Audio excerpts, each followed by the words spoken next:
So let's talk a little bit about any fun experiences or interesting stories you have, because I think every wedding photographer probably has a whole list of interesting, funny, unique stories, experiences that have happened on wedding day or leading up to, or even probably engagement shoots. But have any stories to share with us? Yeah. So this was October 4th. 2014. And we were doing a wedding on the Gateway Clipper. And for those that don't know the Gateway Clipper, it's a boat in Pittsburgh, and ceremonies take place on the top deck outside in the middle of the river. And it was the morning of the wedding, and we were at the Sheraton taking pictures of the bride getting ready, and we look out and it's just snowing.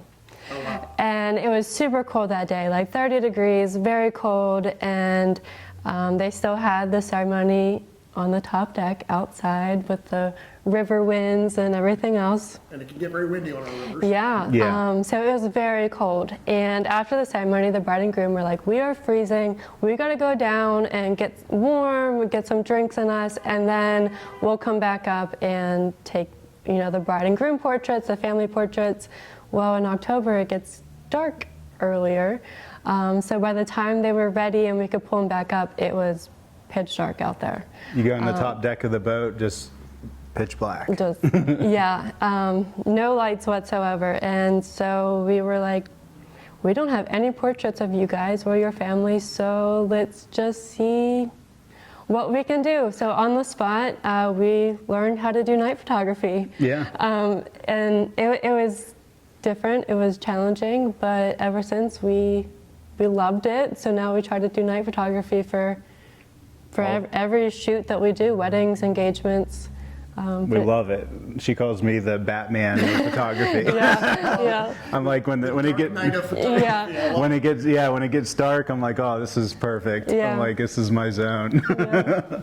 Just from that one moment too, that just we had to adapt. We had to think on the spot. Yeah. And I got the camera ready. I'm like, let's try some off-camera flash. And then we have the city of Pittsburgh behind them. I'm like, let's expose the couple and the city behind them, get some gorgeous city shots at night, and it worked out. After that, the Gateway Clipper loved it so much. There was the manager Steve, who was in control of the weddings, which he was a really nice guy, and we became a part of their vendor list, which we're still on to this day. 10 years later? Yeah. But it was just funny because a little bit of you panics a little bit because you're like, it's pitch black out here, what do we do? Like, we don't have any pictures of you guys. But, as wedding photographers, a lot of times you just have to think on your toes. And it's just funny because it really brought us a whole new passion that... It did, yeah. I don't know. Sparked something. Yeah. So what is it about the night photos that you really like? Is it the vibe of it? Is it the aesthetic? Is it being able to capture the twinkling lights in the background, or the city's lights, and that kind of, what is it about that aspect of it? Yeah.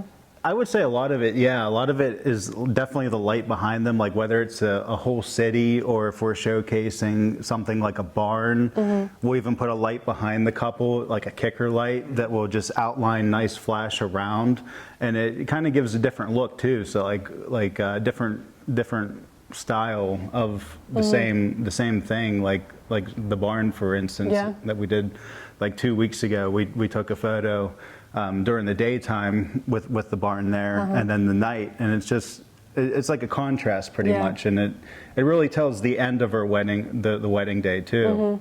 I would think in some ways too, being that the background is predominantly darker, you're really honed in on the subject. Yeah. And there's got to be something about that subject isolation that's appealing to that kind of style too. It was very dramatic and really just shows, like he kind of said, brings your wedding full circle, allows you to, it just allows us to be more creative too. And I feel like that's why we like it, because it's like, you get to think outside of the box a little bit and, okay, how am I going to light this up? And it's fun. It's a challenge. I would imagine, again, the business side of things, there's a lot of wedding photographers out there. There's a lot of options for clients, but then, so, how do you distinguish from not only yourself being your own unique style, your own unique personalities, that couple vibing with you as a couple, but also those unique little aspects where other photographers may be very intimidated by the idea of shooting at night or having to work in flash or not being a natural light photographer or something like that, where you've got more in your arsenal now, so it Yeah. makes you that much more versatile or maybe more appealing to clients. Absolutely. Yeah, it's like there was a book written that was called The Purple Cow. So it was a business book. Yeah, you read it? Yep, I have. And it's like do something different that really you don't see too much. So, the night thing kind of just worked out and we went with it and we try to do it every single time. Yeah, it's fun. It is, yeah. And I just love it too because my creative juices will start flowing and I'll get these rushes of dopamine. I'm just I'm so excited and Yeah. and then the couples feel that too. So the couples feel my excitement, they get excited. So it's just perfect. Is there anything in particular that you encourage or discourage wedding couples to consider when their shoots, whether it's things like, I don't know, we talked jokingly about sparklers the other day, and some people were like, no, or obviously train tracks is something you Yeah. I'm not doing photographs of Yeah. train tracks. Is there anything that you like encourage them to think about in advance or discourage them to stay away from?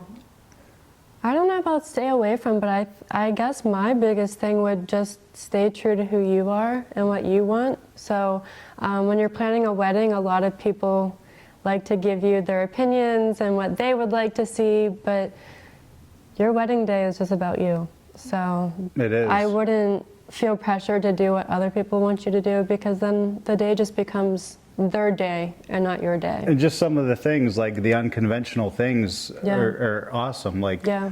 like our wedding, I rode a one wheel to our ceremony, Yeah. and a tux. Yeah. It's just, You guys had some great rooftop shots Yeah, Yeah. in the city. So I guess just do your thing and stay away from feeling pressured to do what other people want you to do. So this is a bit of a niche question, but we are in Pittsburgh. So how often do terrible towels make it into weddings? Is that a common thing, or is it A good is it, bit. Yeah, we've had it a couple times. Okay, or is Yeah, we've had it a couple I times. like it because like when they're coming in, like to the reception, Yeah. like I'll shoot really wide so I can get them in the frame and then get all the terrible towels like in the foreground. that's always And then cool. if I have a kicker light like all the way in the back, like it will be lighting up those terrible towels. So it looks pretty cool. Yeah. We like it. How much of your photos, and I know we were going to shift away from some of this, but I keep thinking of questions here. So on wedding day, how much of the work is spontaneous, where again, you're adjusting to the environment, you're like, oh, we didn't know that was there, that's a really cool spot, versus pre-planned out? What would you put a percentage-wise on the pre-planned versus It's a good question. spontaneous? That is a good question. I mean, even venues that we've shot at in the past that we have experience at, we still try to switch it up more. So I would say a good bit of it is spontaneous and just going with what we feel in that moment and what we see. I mean, there was one time we were working at a wedding venue that we shot at before, and I was just walking out to the car and I just looked over and I saw this whole new perspective that I never saw before. And I'm like, we gotta shoot right there. Like, that's a perfect night shot. Yeah. That's where you have to turn to the client too and say like, okay, this is out of the box, but trust Yeah, me. yeah, that's exactly what we And it did. may fail and it may be awesome, but Yeah. we're gonna give it a try anyway. Yeah. Just give it a Yeah. whirl here and see. And we like to have like a loose game plan, not rigid, Yeah. kind of loose, like just a couple bullet points. Okay, we're going to do this, this, and this. Sometimes even that can change from the environment and everything. Yeah. So the spontaneous usually creates the best. I mean, stuff. I would probably say, what, 80% spontaneous? You think it's that high?